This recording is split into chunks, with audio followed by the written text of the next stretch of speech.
Hi, Sarah. How are you?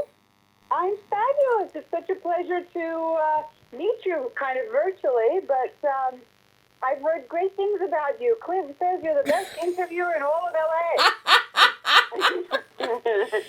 I'm so excited to get to speak with you, Sarah, and to meet you. Why, thank you so much. I love this film, number one. So excited to hear. We've got you as a protagonist, a heroine. You're not a 20-something bimbette.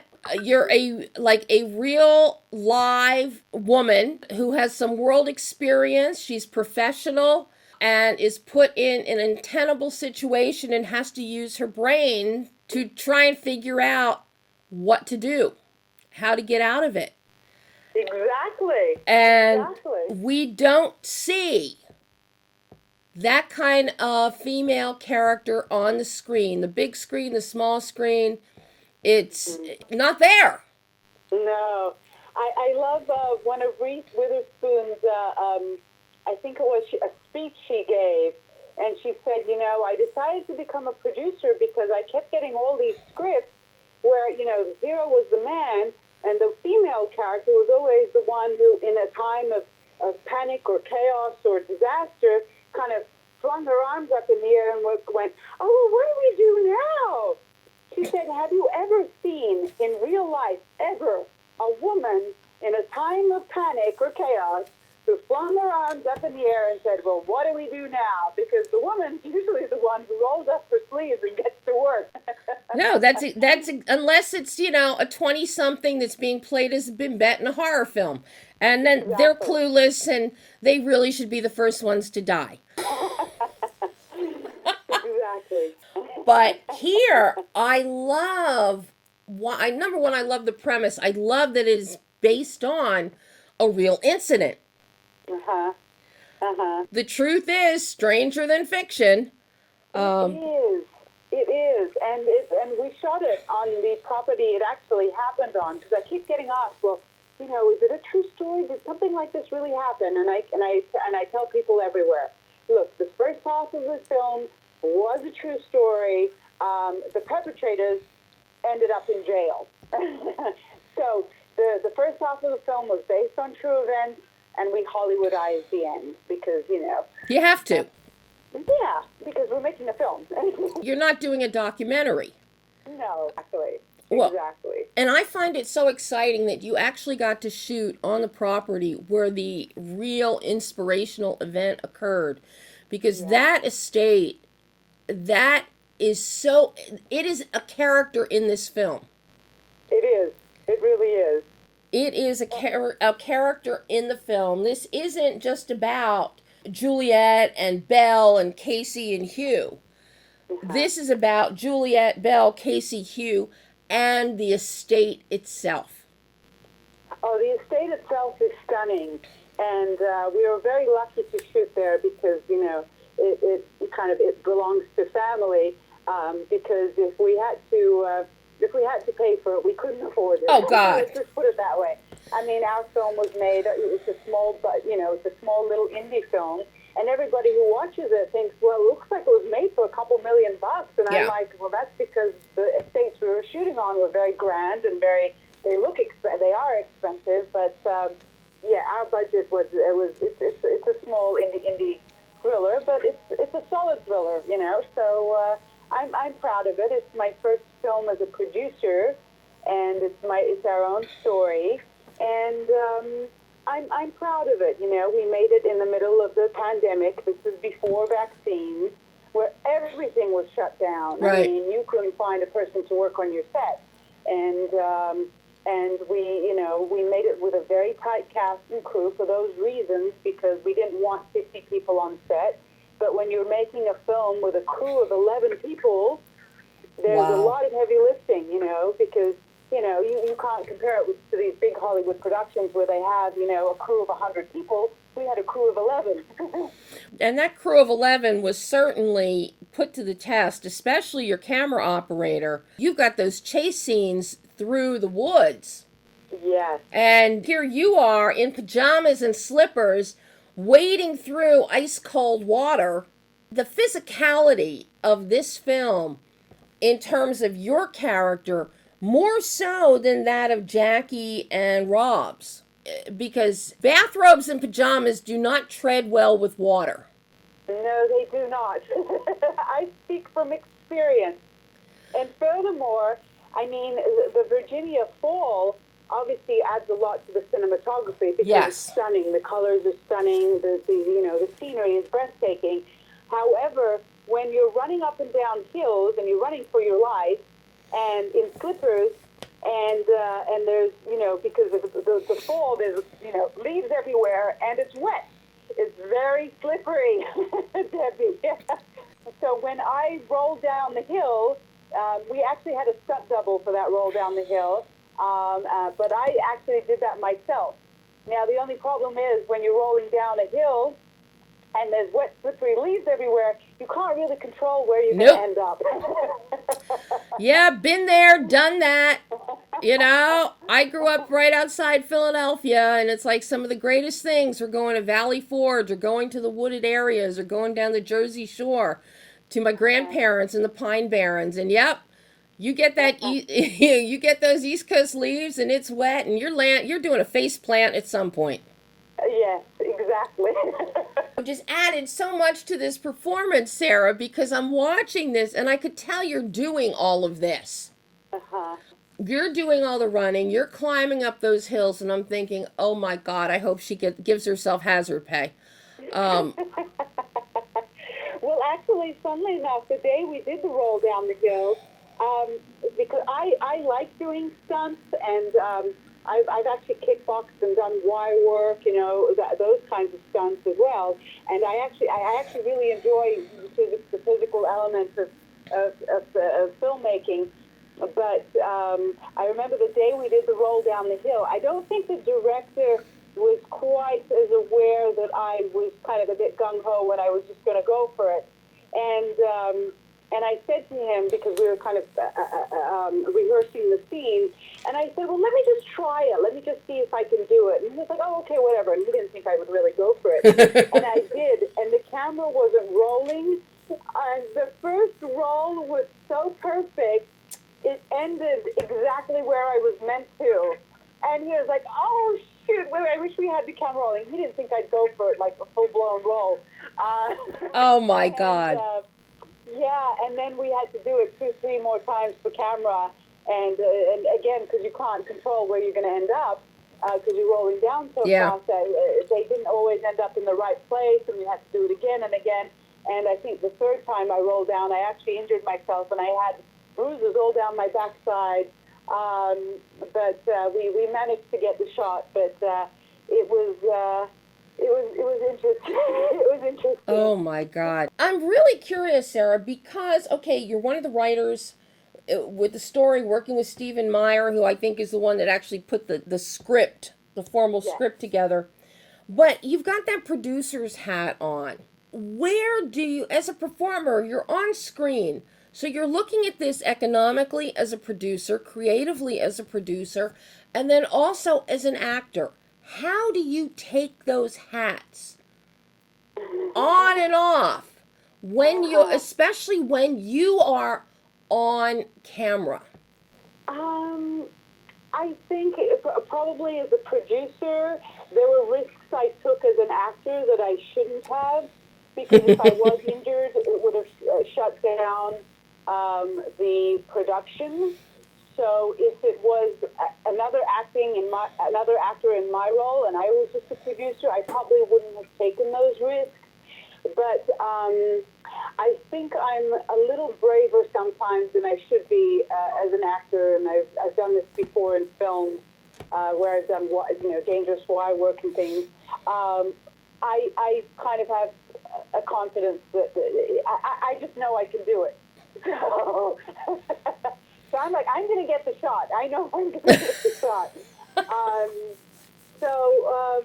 Yeah. So it was difficult because again we only had a crew of 11 people, so there was a lot of heavy lifting for everybody involved, and we were kind of hands on deck at all times. So I was on set obviously every day. I think we shot over 2 weeks, and there was only 2 days on set, but I was on set as an actor, and I was only on set as a producer. So those were kind of like easier days for me, because again the role was a very physical role. So I was either the whole film I ran for miles every day. So I was either running for my life, or I was fighting for my life, or I was begging for my life. So there's an emotional and psychological aspect, and then there was a physical aspect.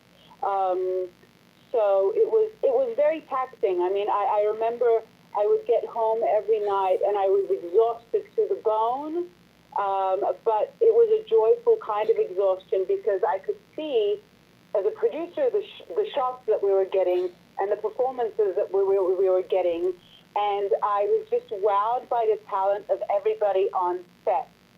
And especially the two younger kids, Rob and Jacqui. We call them the kids. Obviously, they're not kids. They're in their early 20s. But for us, they were kids.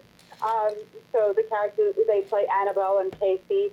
And they were so talented. And watching their scenes and the chemistry they brought. And I was just very enamored by everybody's performance and everybody's talent. That it was a joyful exhaustion because I could see that we were on to something good. I was like, whatever happens, I think it's going to be good, you know? And it did, and that belief kind of carried through. I mean, this is my first film as a producer, and, you know, we made it against a lot of odds in very difficult circumstances, and it's a solid thriller. It got picked up by, you know, Vertical Entertainment, which is a top, you know, distributor in the country.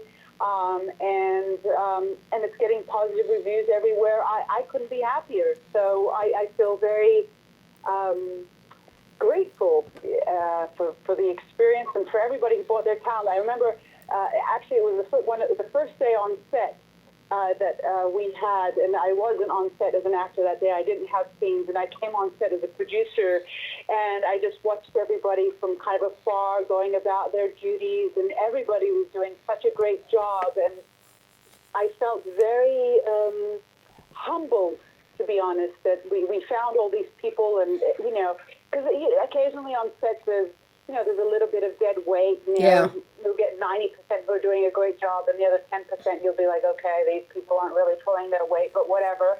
But everybody just gave 110%. The actors, the crew.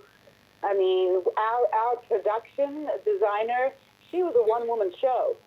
It was one person who put all those sets together, and she was phenomenal, you know. So I couldn't have asked for a better team, and I'm, you know, it was exhausting when we were in it, and interestingly enough, so it's kind of very hard to find crew in Virginia in the middle of the pandemic. It's not really a production hub like Los Angeles and California, you know. In Los Angeles, you can find 1,000 makeup artists or 1,000 production designers, but we wanted to find these people local so we didn't have to fly anybody in because, again, budget and also pandemic. Yes. So, yeah, finding crew in Virginia was difficult, but I remember at one point, and we were about 2 weeks before our shoot day, and I needed a UPM, a unit production manager, and I found a lady in Virginia, and she had worked on really big productions, like $50 million films. And I kind of tentatively called her. I was like, oh, God, I don't know if she's going to work on our little independent production. And I called her and I said, hey, you know, we're making this small little indie, and we really need somebody, you know, to organize us because, you know, obviously I'm going to be on set as an actor for 12 days out of the 14 we're shooting, so I need somebody to kind of be my right arm here. And she said, oh, sure. And I said, well, we're a smaller production. And she said, well, I worked on a $2 million film, and I brought it in under time and under budget. And I was like, whoa, and we're under $2 million. I didn't want to say that, but I'm just listening to her, and she said, well, how much pre-production time do you have? And I said, we start shooting in 2 weeks. She said, oh my God, she said, that is impossible.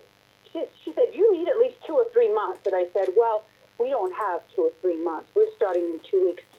And she stopped for a minute. She probably thought I was a crazy person.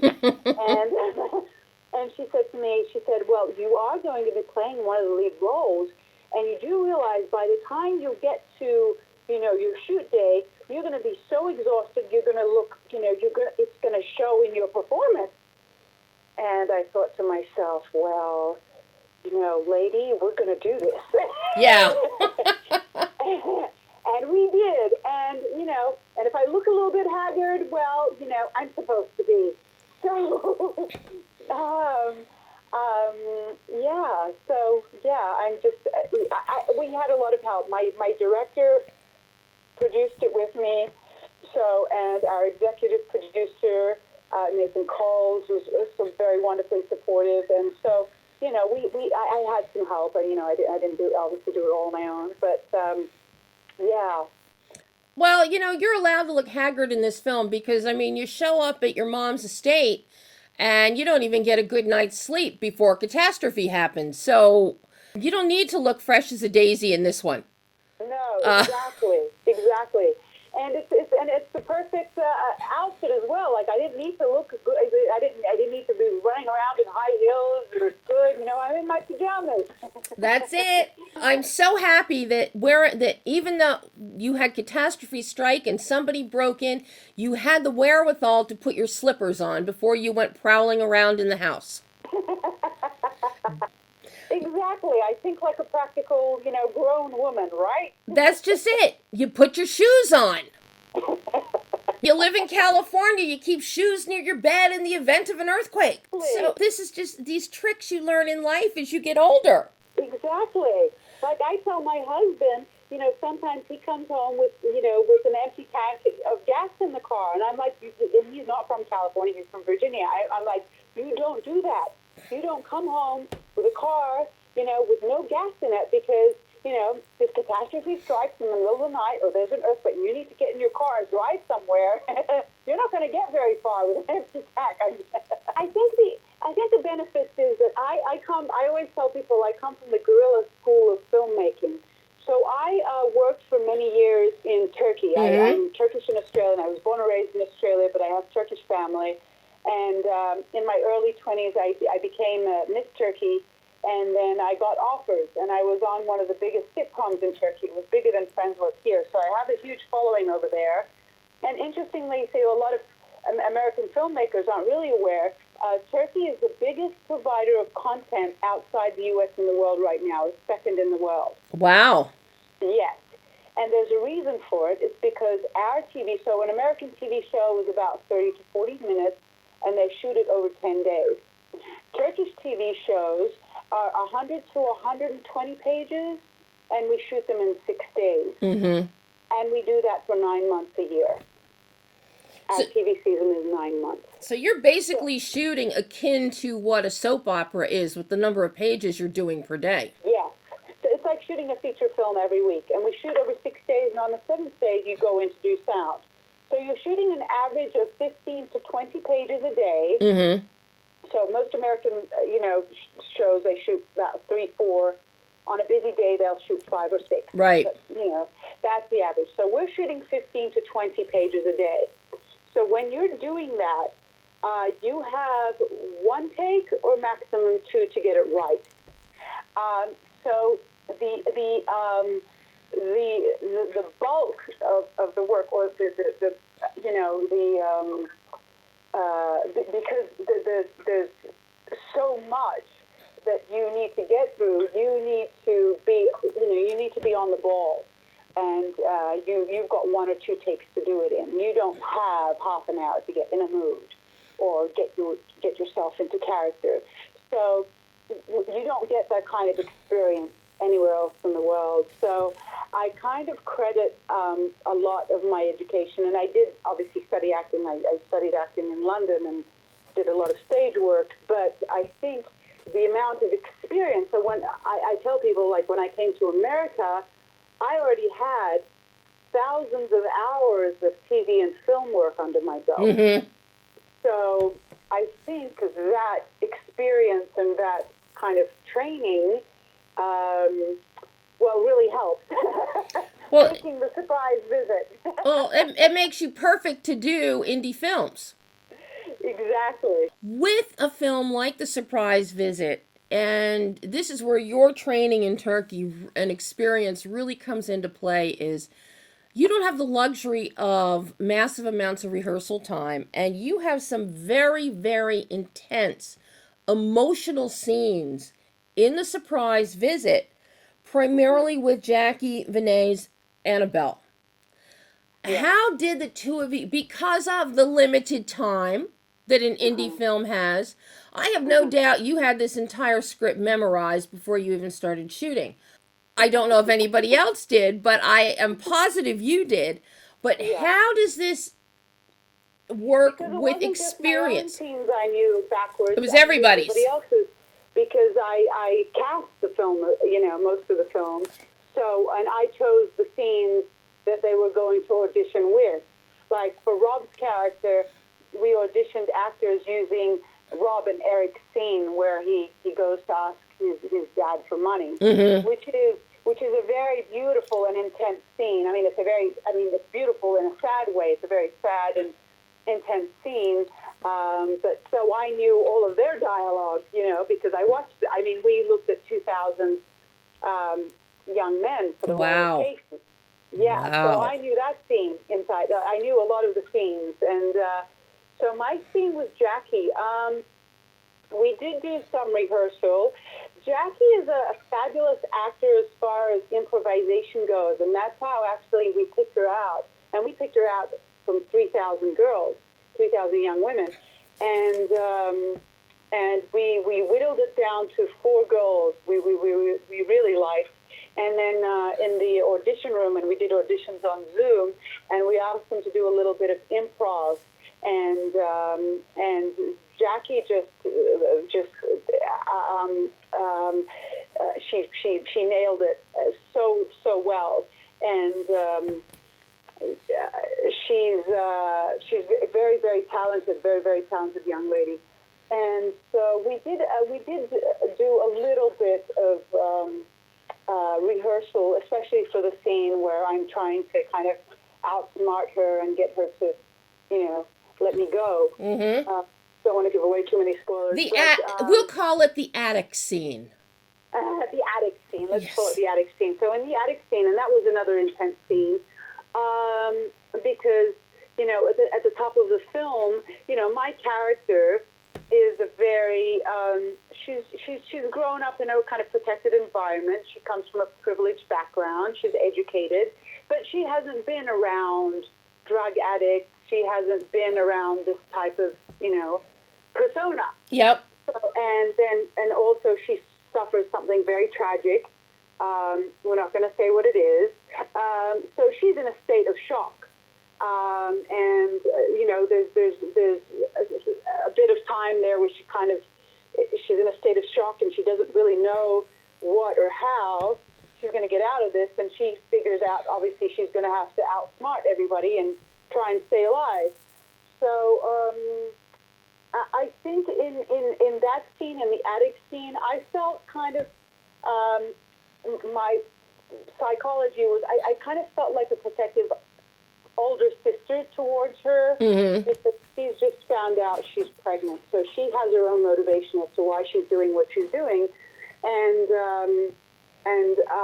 she's obviously not very educated, and she's, so I have to, I feel like an older sister towards her, where I'm a little bit, almost caring and saying, well, you have to look out for yourself and for your baby, and, and trying to kind of awaken her as to, not throwing her life away with what she's attempting to do.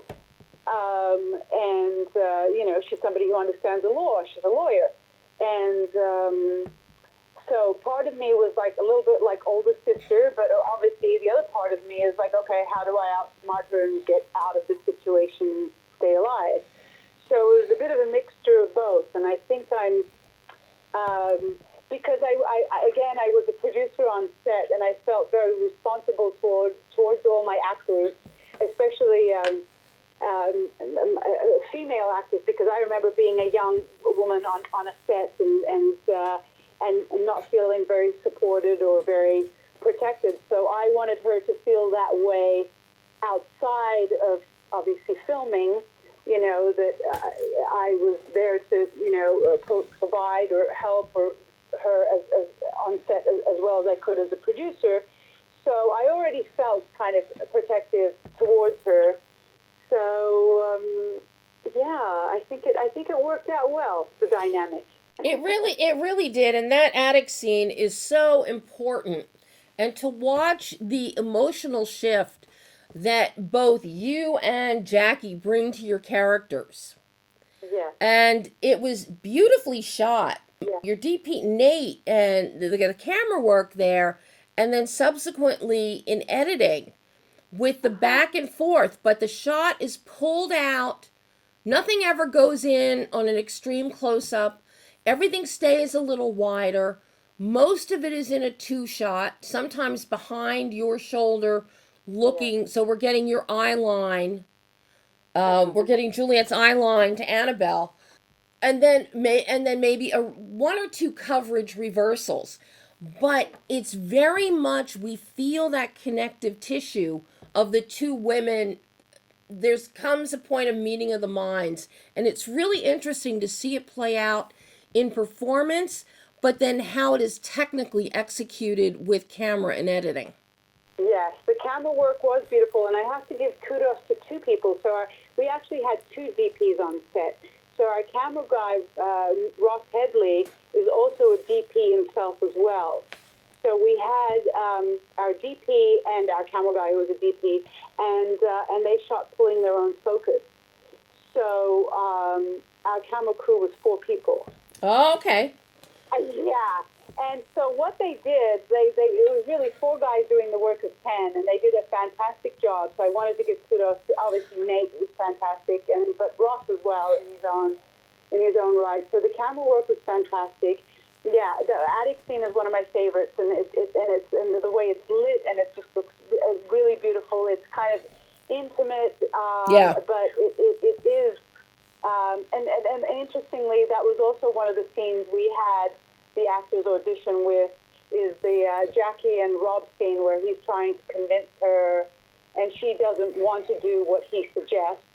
And I think, part of me hearing that conversation in the room with them, I realized I have to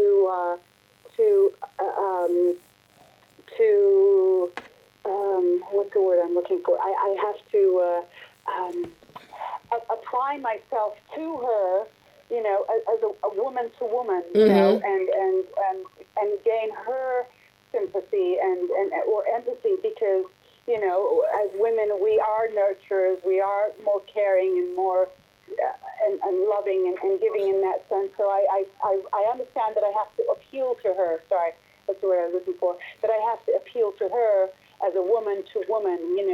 You're pregnant, you're about to give life, and yeah. But I agree. It was beautifully shot, and it was also one of my favorite scenes in the film. As you mentioned, the lighting is so well done. It does provide an intimacy, helped by the wood, the warmer wood that's in the attic. But also, there's that one light, that one window, and the way Nate and Ross have lit the room. It really plays with that light coming through, from the right. Yes. From screen yes. right, and it really adds some texture and depth, but also that metaphoric bit of light at the end of the tunnel, possibly. Exactly, yeah. So a lot of people didn't really kind of understand the ending, and we wanted to leave it a little bit ambiguous. Oh, I love the ending. Me too. I Thank you just, so much. A lot of people were a little thrown by it. It was an interesting twist. Obviously, it's not what people are expecting. And then they're like, well, what was the 3 years later scene? And I was like, well, that was the light at the end of the tunnel. yes. Well, the problem is, 3 years later, after we go, because we get to the end with a really surprise twist, And it's very dark. I get it. It's very dark. and you cut to black, and a lot of people turn the film off at that point. They don't stay through credits. People have to learn to stay through the credits. Burt Reynolds started that by adding bloopers to his credits back in the 70s. Which got people really invested in credits. And then Marvel, they give Easter eggs and they'll give like a tease at the midpoint and then another tease at the end of the credits. And you'd think people would be trained and conditioned by now, because that's where the real ending comes. It's not when we go to black. It's 3 years later, and then you get it. And so, but it's a really, I did not see the ending coming as it came, especially as we cut to black, sharply cut to black. That blew my mind. Blew my mind. But the postscript then, 3 years later, that was kind of, oh, okay, that's nice. Exactly. So I read one review, and we've gotten mostly positive reviews, so that made me very happy and excited. But there was one reviewer I read, and he said that, I don't understand if I'm supposed to hate her or love her. Jacqui, they're talking about Annabelle. And, I didn't understand the ending, if we're supposed to mourn or if we're supposed to celebrate. And, and there's all this darkness, and what are we celebrating? And I said, well, there was some darkness. There was a lot of darkness. There was violence. But there is light at the end of the tunnel. Life goes on. And, you can hate Annabelle, or you can be happy for her that, she did, there was, at least some redemption for her in the end. She found her second chance. Yes. This is a pleasant surprise in the indie world. This is one of the gems. Thank you so much. That's such a compliment coming from you. I really appreciate that. I really, I didn't know what to expect with the film, and I was so pleased. Number one, I'm pleased as I'm watching the film. Your character, Juliette, pops up, and it's like, oh, somebody who's not 20. Okay, she's a lawyer, she's professional. And we keep going, and we keep getting more and more. There is one glitch, one continuity mistake, though. Oh. Because after Juliette has already taken the tie from her bathrobe to tie her leg. You are smart. I know that, but we had to use it. We didn't have it. Oh, I figured it was okay. It was a back and forth when they were shooting that scene. They could not go back and shoot anymore. I knew exactly why it's, how that happened. If anybody was going to catch that, because I know it, yeah. I did, and I started yelling at the screen. It's like, oh, come on. The tie isn't on the robe anymore. You're great. You're a good viewer. You're very, what's the word? Like astute and detailed. Like that's interesting. Not a lot of people picked up on that, but you're a good viewer. The devil is in the details, Sarah. Just like I knew right away that was fake jewelry. Well, the joys of indie filmmaking. It wasn't a really big one. But it doesn't need to be a big one when you have an interesting story, when you have good performances, and you've got lensing, you've got a visual tonal bandwidth, and then individual shots that are put together so well that buttress the story and bring it to life. You don't need a ton of money. No, you don't. And that's what I wanted to show people. It's interesting. Another reviewer likened the film a little bit to True Romance, and then she put in brackets, but not quite as good. And I thought to myself, I said, well, True Romance was made for $10 million in 1994. That's $30 million in today's money. If not more. Our film was made for under $1 million. I said, that is a big compliment. I will take that. You got Eric Roberts. You know, you're helping him along to his Guinness Book of World Records for the number of performances I know, in a right? career. What a legend. You must be, this must be film number 700 for Eric at this I point. think he's in his 800. It's very possible. Yeah. And he got the easy job. He got to ride around in a little go-kart. Yes, he did. But he brought a lot of gravitas to it. He learned a lot just being around him. I mean, the wealth of experience he has is like, wow. What I love with Eric, and he was the perfect person for you to cast as Casey's father, Hugh, is because he holds his ground. No, you're not getting any more money from me. You're a total screw up. Clean up your act. Get your life together. But he's got a softer side. So behind his son's back, he tries to help him out with a job or something, but he hasn't told him yet. But then when he stumbles upon what he stumbles upon in the third act, and he just like shakes his head, and it's like, kind of like, it's that exasperated dad, why am I not surprised by what I'm seeing?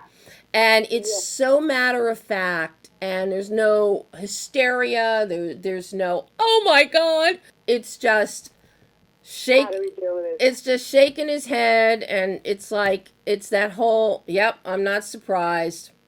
Yeah. And that is so nuanced, and it adds so much. Yeah. I mean, I love the scene where his drug addict son is coming to ask him for money, and it's such a, it really tugs on your heartstrings because, and interestingly, I got interviewed by somebody whose father was a drug addict, and he said that scene, he said, spoke so much to me because I understood exactly where he's coming from. Yeah. Because, I mean, I can't imagine, you know, it must be so heart-wrenching to have a loved one going through addiction because on one hand, obviously, you know, you love them, you want to help them, but you know that any money or any help you give them is going to go to drugs. So what do you do? How do you hold your ground? How do you say no to somebody you love when you really want to just help them? And those subtle shifts that he does in those scenes, at first he's like, no, I'm not going to help you, get yourself cleaned up. And then he says, well, Annabelle's pregnant, you're about to become a grandfather, and we don't have food to eat. And then he kind of looks down, and he shifts his weight, and he's just like, oh, God. Like, it's kind of hits you, you know, where it's meant to. And I think that's another one of my favorite scenes in the film. And Eric just does a fabulous job with that, and you really see it all over his face. You see the internal conflict that he has. Yeah. In that early scene, and then in the third act of the film, we see the reality of he's known all along. It's like, I may be a dad, it may be my son, he's got an internal conflict, but then his worst fears, he has to accept them. He has to accept them. But he's not surprised by any of it. Yeah, and in truth, we wanted people to empathize with all of the characters, and even with Casey, although he's less probably kind of sympathetic character in the film, you know, especially towards the end, he gets really, really out of hand. But at the top of the film, you know, we see him at his mother's graveyard. And so that gives some insight as to maybe why he couldn't handle what happened, maybe why he turned to drugs, you know, and his father had a drinking problem around the time, so he didn't have any support when he was going through that morning. So it gives us an understanding as to, you know, why he is the way he is, because, you know, nobody starts off bad. He didn't, you know, and he didn't break into anybody's house with an intention to harm anybody. He's not, you know, but he's obviously morally impaired, or his judgment is impaired because he is an addict and he keeps making wrong choices, and those wrong choices kind of spiral out of control, and it's kind of like this snowball effect, and it just keeps getting worse and worse and worse, and he just can't figure a way out. And then Annabelle's character, well, she finds out she's pregnant at the top of the film, so she has her own motivations as to why she's doing what she's doing. And then my character, might seem like, a less sympathetic character to a lot of people because she's kind of born with a silver spoon in her mouth and she comes from a privileged background. But at the top of the film, she's just lost her father and she's in mourning. And I don't care if you're rich or poor, we all hurt the same when we lose people we love. And loss is loss. Something really horrific happens to her in the midst of the film. So I think everybody will find a little bit of sympathy for each of the characters. And, I hope it came across. Well, I think it did. I just think that this is a gem. This is one of my first big indie gems of 2022. And oh, wow. I really can't wait to see what you bring us next as a producer, as a writer, and as an actor, Sarah. I am very anxious to see what comes next. Oh, wow. Okay, so now the bar is really high now. Now the bar is high. I have raised your bar for you. You raised it yourself. I'm just telling you. Oh, thank you. That means so much. I'm so in gratitude, to the universe, my angels, whoever was looking out for me, that we were able to, make the film and pull it off. And not only that, we made a decent little film and on a very tight budget, and then also we got a theatrical release. You can't ask for much more than that. No. A very auspicious feature debut as a producer and writer. Yay! Yay! Thank you. Oh, I'm going to take that. I'm going to put it in my pocket, and I'm going to remember it every time I'm feeling like, Sarah, this has been so wonderful. I can't thank you enough. And I hope I get to talk to you again in the future. I would love to. Thank you so much for your kind words. And I would love to talk film with you anytime because I wouldn't call myself a huge cinephile because I've met a lot of huge cinephiles in these walking encyclopedias of film. But I consider myself a mini cinephile. I watch a lot, I have a huge love for cinema and film. And so when I talk to people like you who are avid watchers and they're detailed watchers and are very on the case, I'm very enamored, and so I would love to talk film with you anytime. Well, we definitely shall. That you can take that to the bank. Amen. Oh, Sarah, thank you so much. And you have weekends coming, so you have a wonderful weekend. Thank you, Debbie. This has been lovely. Oh, thank you. And I can't wait for the next time. Likewise. Well, stay in touch. I'd love to stay in touch. You love film. I love people who love film. And I love people who make good films. Oh, thank you. That's such a compliment coming from you. So, until next time, Sarah. Thank you, Debbie. Have a wonderful rest of your day and a fabulous weekend.